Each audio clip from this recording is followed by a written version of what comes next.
السلام علیکم۔ میں تمام پاکستانیوں سے بات کرنا چاہتی ہوں جو ماں باپ ہیں، پیرنٹس ہیں،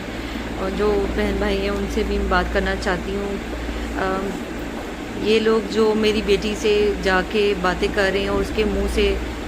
غلط باتیں نکلوا رہے ہیں اور اس کو دماغی مفلوج کر رہے ہیں اور یہ بتانا چاہ رہے ہیں کہ وہ کچھ کر لے گی، یہ کر لے گی، اسے وہ کچھ بھی کر لے گی، تو وہ مجھے بتائیں جو بیٹی اپنے باپ کے سینے پہ سوتی ہو، جو اپنے باپ سے اتنا زیادہ پیار کرتی ہو، وہ کبھی کچھ کر سکے گی؟ وہ کبھی کچھ نہیں کر سکے گی۔ تو یہ اتنی عدالتیں اپنا کام کر رہی ہیں، لیکن عدالتوں میں بہت دنوں کی چھٹیاں ہیں۔ تو میں آپ لوگوں سے یہ بات کرنا چاہتی ہوں کہ دیکھیں، جو آپ لوگ میری بیٹی سے غلط جا کے بیان دلوا رہے ہیں، غلط باتیں کر رہے ہیں، انٹرویو لے رہے ہیں، آپ کے بھی تو بچے ہوں گے نا۔ اگر آپ کے بچے نہیں ہیں تو آپ کے بچے بھی تو ہوں گے۔ تو آپ اگر اپنے جن کے بچے ہیں وہ اپنے گھر جا کے اپنے بچوں کو دیکھتے ہوں گے، سینے سے لگاتے ہوں گے، ان میں میری بیٹی کو دیکھیں۔ آپ کی اپنی اولاد میں میری بیٹی کو دیکھیں ایک بار، آپ کو پتہ چلے گا کہ اولاد کیا چیز ہوتی ہے۔ ایک ماں باپ کو اتنی تکلیف دینا، اذیت دینا بالکل بہت غلط ہے۔ ہم جس تکلیف سے گزر رہے ہیں وہ ہم جانتے ہیں، اور میری بیٹی بہت اچھی ہے، میں جانتی ہوں میری بیٹی کوئی ایسی ویسی حرکت نہیں کر سکتی، وہ اپنے ماں باپ سے بہت پیار کرتی ہے۔ لیکن جن لوگوں نے اس کو اغوا کیا ہوا ہے وہ اس کے ساتھ غلط بیان دلوا رہے ہیں، دماغی مفلوج کر رہے ہیں اس کو۔ تو میں آپ سب سے یہ کہنا چاہتی ہوں کہ آپ دعا کریں میری بیٹی خیریت سے گھر واپس آ جائیں۔ اور ایک ماں کو رلانا اور ایک باپ کو اذیت دینا، اس کی لاٹھی جو ہے نا خدا کے آگے وہ بہت بڑی ہے۔ میں بتاؤں، جب بھی یہ کبھی ان کو سزائیں ملیں گی نا، تو اس سے یہ ہوگا کہ آپ باقی جو دنیا کے بچے ہیں وہ کبھی بھی ان کو یہ لوگ اغوا نہیں کر سکیں گے، وہ تمام بچیاں اپنے گھروں میں محفوظ ہوں گی۔ تو میری بچی آپ لوگوں کی بچی ہے، میری بیٹی جو ہے سب پاکستانیوں کی بیٹی ہے۔ میں جانتی ہوں آپ لوگوں نے بہت دعائیں کی ہیں، لیکن یہ جو لوگ غلط انٹرویو دلوا رہے ہیں، میں ان سے کہنا چاہتی ہوں کہ آپ کے بچے نہیں ہیں کہ آپ گھر جا کے جو آپ کماتے کس کے لیے؟ اپنے بچوں کے لیے کماتے ہیں نا۔ آپ بچوں کو جا کے سینے سے لگاتے ہوں گے تو آپ یہ نہیں سوچ رہے کہ آپ ایک ماں باپ کو کتنی تکلیف، کتنی اذیت دے رہے ہیں، کتنے آنسو رلا رہے ہیں۔ اور ایک ماں کا آنسو آپ سوچیں کتنی، اگر وہ ماں بد دعا دے دے وہ کتنا بڑا تکلیف ہوگی، آپ یہ چیز سوچ سکتے ہیں۔ تو میں یہ چاہتی ہوں کہ ایسا مت کریں آپ، میری بچی سے غلط بیان مت دلوائیں، اس کے دماغ کے ساتھ مت۔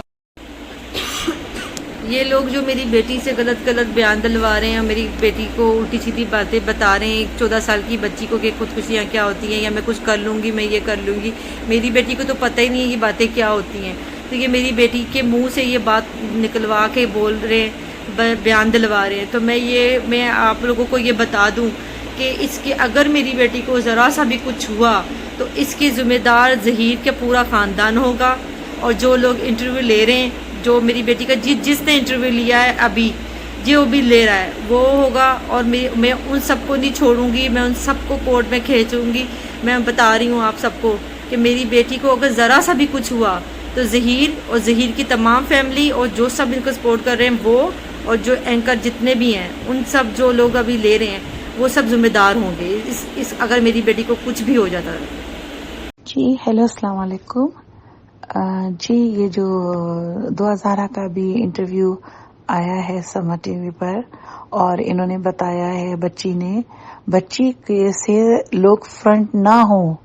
کیونکہ یہ بچی معصوم ہے۔ اگر ہماری یہ بچی غلط بھی ہے، ان کیس ہم کچھ چانس لے لیتے ہیں کہ چلو بچی بے راروی کا شکار ہو گئی، غلط ہو گئی، تب بھی وہ بچی ہے۔ ہم سب کا فرض بنتا ہے کہ ہم سب اس بچی کو سنبھالیں۔ اور یہ مائنڈ گیم چل رہا ہے، پہلے سے انٹرویوز تیار کر لیے ہیں تاکہ ماں باپ کو لیٹ ڈاؤن کرنے کے لیے، ان کو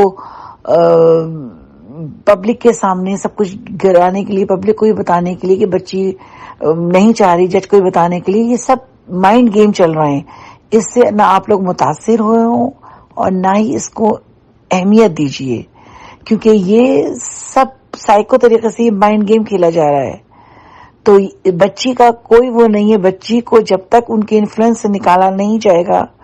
وہاں سے نہیں ہٹایا جائے گا، اس کی پورا اس کی فزیکلی مینٹلی ہیلتھ کو صحیح نہیں کیا جائے گا، وہ بچی کو جو چاہے، آپ کو یہ نہیں پتا کہ وہاں کیا ہو رہا ہے. ماں باپ بیچارے بے گناہ ماں باپ اس تکلیف میں سہ رہے ہیں. اور میں میری علی کاظمی بھائی کو بھی بولوں گی کہ آپ اپنی بچی سے فرنٹ مت ہوئیے گا، آخر وقت سانس تک اس سلسلے کو چھوڑیے گا نہیں. ہر بندے کو کیفے کردار تک پہنچائیے گا، ہر بندہ جس میں شامل ہے، چاہے وہ پولیس والے ہوں، ان سب کو بیچ چوراہے پہ لے کر آئیں. السلام علیکم کیس بھائی. ابھی جو دعا کے جو لیٹسٹ وہ چل رہے ہیں انٹرویوز وغیرہ، آپ نے بھی اس پر بہت ساری ویڈیوز بنائی ہیں، لیکن ایک بات کا خوف آ رہا ہے، بہت زیادہ خوف آ رہا ہے، اس لیے کہ دعا کا بار بار بیان اس طرح کا آنا کہ میں مر جاؤں گی، میں خودکشی کر لوں گی، میں صحیح کے بغیر نہیں رہ سکتی، یہ اس بات کو ظاہر کر رہا ہے کہ یقیناً ان لوگوں کی پلاننگ کچھ اس طرح کی ہے. یہ بار بار اس طرح سے دھمکی دینا، جان کی دھمکی دینے کا مقصد یہی ہے کہ یہ کسی بھی صورت میں دعا کو والدین کے پاس نہیں بھیجے گی، اس لیے کہ اب ان کے پاس کوئی چارہ بچہ ہی نہیں ہے. اب یہ صرف ویڈیو اپلوڈ ہی کر سکتے ہیں، اس کے علاوہ کچھ نہیں کر سکتے، اس لیے کہ آرڈر آ چکے ہیں، ظہیر گرفتار ہوگا، اس سے پہلے یہ لوگ ویڈیوز ہی اپلوڈ کر سکتے ہیں، ان کے پاس اب کچھ نہیں بچا. لیکن ڈر اور خوف یہ ہے کہ یہ کسی بھی حال میں دعا کو نہیں دیں گے، کراچی نہیں بھیجیں گے، والدین کے پاس نہیں بھیجیں گے،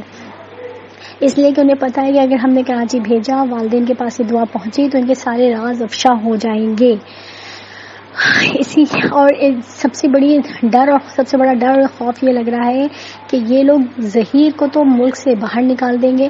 اور یہ دعا زہرا کو جان سے مار دیں گے اور سارا الزام ماں باپ کے اوپر لگا دیں گے کہ اس نے خودکشی کر لی. اللہ نہ کرے کہ اس کے ساتھ کچھ ایسا ہو، لیکن یہ صاف نظر آ رہا ہے کہ اب ان کی پلاننگ کیا ہے. اب دیکھیے کہ یہ لوگ حد سے زیادہ گرے ہوئے ہیں، اس لیے کہ بار بار دعا کے منہ سے یہ کہلوایا جا رہا ہے کہ ماں باپ مارتے ہیں، ماں باپ تشدد کرتے ہیں، ماں باپ مجھے گلا دبا کے مار دیں گے، ماں باپ میرے ساتھ ہم ان کے پاس نہیں جائیں گے. یہ کیونکہ اب ان کے پاس کچھ نہیں بچا، یہ اتنا انہوں نے جو ہے دعا کو ٹرین کر دیا کہ پہلے آپ دیکھیں شروع میں جو ہے جب دعا آتی تھی تو بہت زیادہ ڈری سہمی بیان دیا جاتا تھا، کسی کو بھی انٹرویو نہیں دیا 2 مہینے تک ان کے پاس کسی کو بھٹکنے تک نہیں دیا، اس لیے کہ یہ ڈرتے تھے دعا کی ڈر اور خوف کی وجہ سے کہ یہ سب کچھ اگل دے گی، سب کچھ بتا دے گی. اب اس کو اتنا ٹرین کر دیا ہے کہ وہ اب میڈیا پہ ایزیلی آ کر جو ہے وہ ان کی بتائے ہوئے تمام الفاظ، ان کی بتائے ہوئے تمام بیانات بآسانی دے سکتے. یہ ٹرین کر چکے ہیں، اس کو دعا کے منہ میں زبان دے چکے ہیں. اب مجھے نہیں معلوم کہ نہ جانے اسے کس طرح سے ڈرایا ہوا ہے، کس طرح سے دھمکایا ہوا ہے، کیونکہ ظلم اور تشدد تو اب نظر آ رہا ہے، اب صاف نظر آ رہا ہے کہ ظلم اور تشدد کون کر رہا ہے. دیکھیں دعا کا اگر آپ غور سے دیکھیں تو جتنی بھی بیان یہ دیتی ہے نا اپنے ماں باپ کے خلاف، یہ زیادہ تر ان علاقوں میں ہوتا ہے، یہ زیادہ تر ان خاندانوں میں ہوتا ہے جو گاؤں کے رہنے والے ہوتے ہیں اور جہاں یہ اس طرح کے سارے معاملات ہوتے ہیں. اس لیے کہ چھوٹی عمر میں زبردستی شادی کر دیتے ہیں کزنس کے ساتھ، اس کے ساتھ، اور جائیدادوں کی وجہ سے، اس کی وجہ سے، اور مارتے ہیں، پیٹتے ہیں. یہ سب کراچی میں یا پڑھے لکھے لوگوں کے درمیان یہ سب چیزیں نہیں ہوتی. یہ خاص طور پر ایسی ہی جگہوں کے لوگ ایسے ہی خاندان میں ہوتے ہیں اور اس کے منہ میں جتنی بھی باتیں ڈالتے ہیں، جتنی بھی چیزیں ڈالتے ہیں، وہ ساری اسی طرح کے وہ جاہلانہ خاندان کی یعنی کہ ان جاہل خاندانوں میں جو کچھ ہوتا ہے اور جو ہم اکثر سنتے رہتے ہیں وہ وہی چیزیں. اس لیے کہ انسان جیسا سوچتا ہے ویسے ہی بولتا ہے. اب دعا کے منہ میں جو یہ باتیں ڈالتے ہیں یہ ایسی خاندان سے تعلق رکھتے ہیں، اسی ٹائپ کے، کیونکہ وہاں نارملی آپ دیکھیں پنجاب میں یا گاؤں میں یہی تمام چیزیں ہوتی ہیں کہ جائیدادوں کے لیے مارنے مورنے پہ تل جاتے ہیں، لڑکیوں کو جو ہے چھوٹی چھوٹی عمر میں شادیاں کر دیتے ہیں. یہ تمام چیزیں وہ ہے اور وہی چیز اس کو بھی کہی گئی ہے. بس میری یہ دعا ہے کہ کسی بھی طریقے سے یہ دعا زہرا کی جان بچ جائے اور کسی طرح سے بھی وہ کراچی واپس آ جائے.